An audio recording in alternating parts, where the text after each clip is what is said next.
Welcome to this week's edition of New York Now. I'm Dan Clark. We start this week's show with a sort of silly question. If you had $216 billion and about 20 million people that relied on you, how would you spend it? That's the question that Governor Kathy Hochul and the state legislature will try to answer in the next 3 weeks. Democrats, who control the legislature, are expected to introduce and pass their own rebuttal spending plans to Hochul's budget next week. That'll kick off negotiations on a final package of spending bills, which are due at the end of March.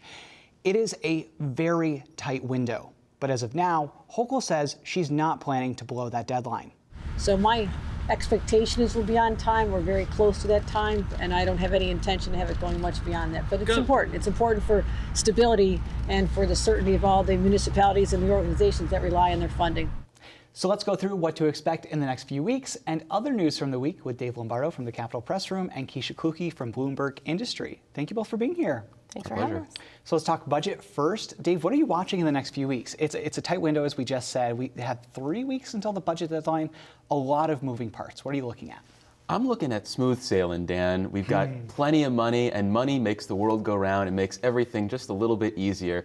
And unlike past years when we've had a real push to create additional revenue, we're really not seeing that. Recently, we heard from the legislature and the governor that we found, another $1 billion in the couch cushion somewhere in the pockets. So it just helps with all that tough decision-making, making it so there's not really any tough decisions. And I heard one assembly member say, if budgets are about priorities, we've basically said, we like a little bit of everything.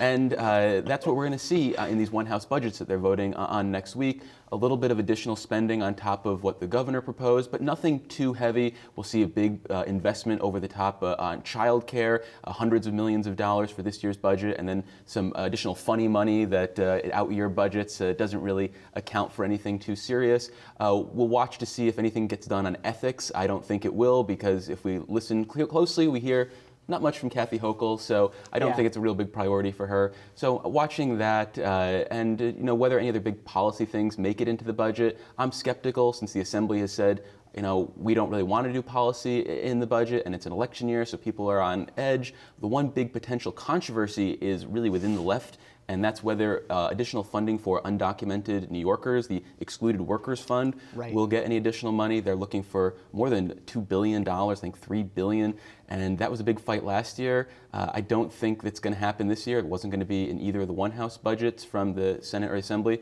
so that's kind of the potential fight. But everything else, Dan, just kicking back, relaxing, grab a drink for the next 3 weeks. Though I don't know. It brings up a good point of we have all of this money. Does that make it easier to build a budget, or does that make it harder because now everybody and their mother is coming to the state capitol and saying, hey, you haven't funded me in the past. I'd really like this money now.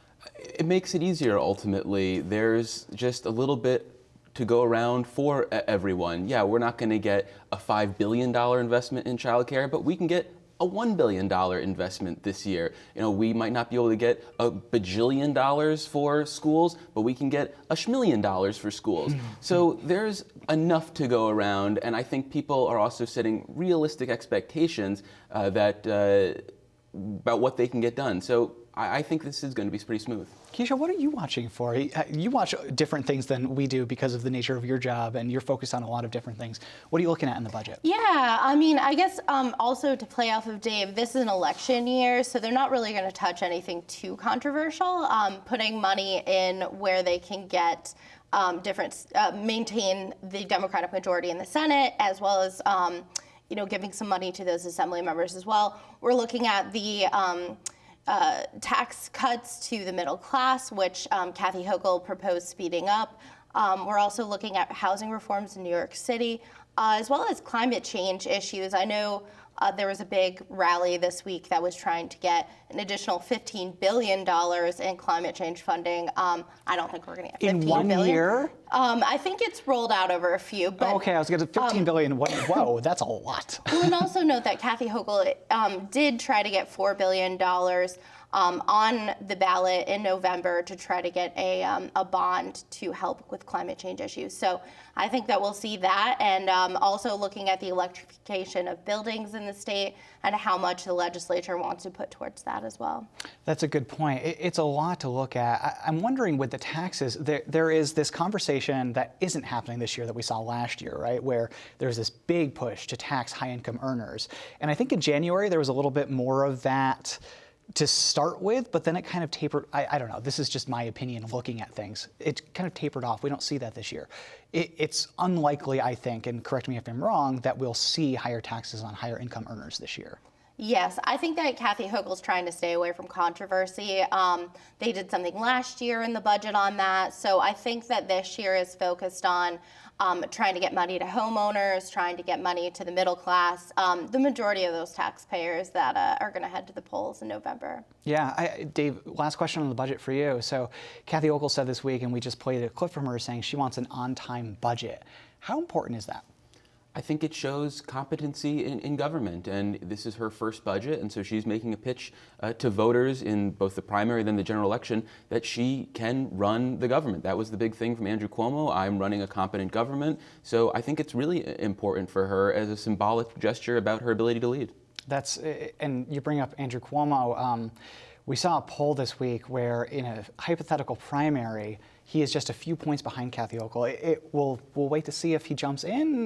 We don't really know what's going on with that, so I don't want to talk too much about it. When we know something, we will let you know for sure. I do want to turn now to cannabis, though, Keisha. So cannabis in New York has been this very long, complicated process. I mean, the regulatory process is complicated in itself, but this week we saw some movement on the recreational side of it. What did they do exactly? Because it's very specific. Yes. So they're starting to do the licensing. If we're planning on rolling out, they're trying to have sales by the end of this year. We need to, number one, make sure there's enough product, and then number two, who's selling it.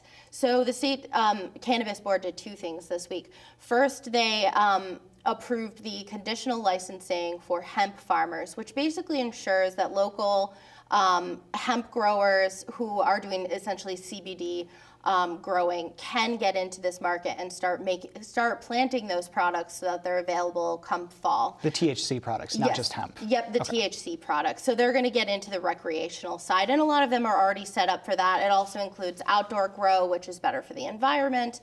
And it also gives the little guy basically a shot because right now the medical growers are the larger companies, and they're the ones that were basically bulking up for this, planning for this ahead of time. And then also the board decided to put in licensing for the retail stores, and they're starting with those who had prior cannabis-related convictions. So you not only had to either or were related to someone who had that. So basically aiming to help those communities who are hardest hit by the war on drugs.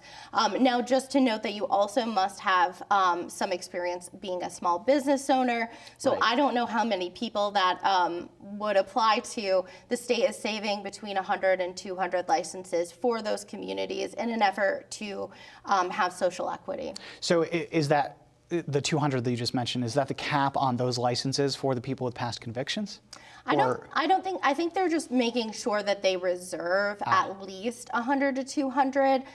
They have not said how many licenses for retail dispensaries that they're going to have so far in the state. So it should be something interesting to watch. The law itself included a goal of 50% for those social justice applicants, as well as farmers in need and women and minority-owned businesses. Interesting. You know, we'll have to see how it goes and see if it actually happens by the end of the year. Some people have said middle of next year, so we'll see. Interesting stuff. Keisha Kulke from Bloomberg Industry, Dave Lombardo from the Capitol Press Room. Thank you both so much.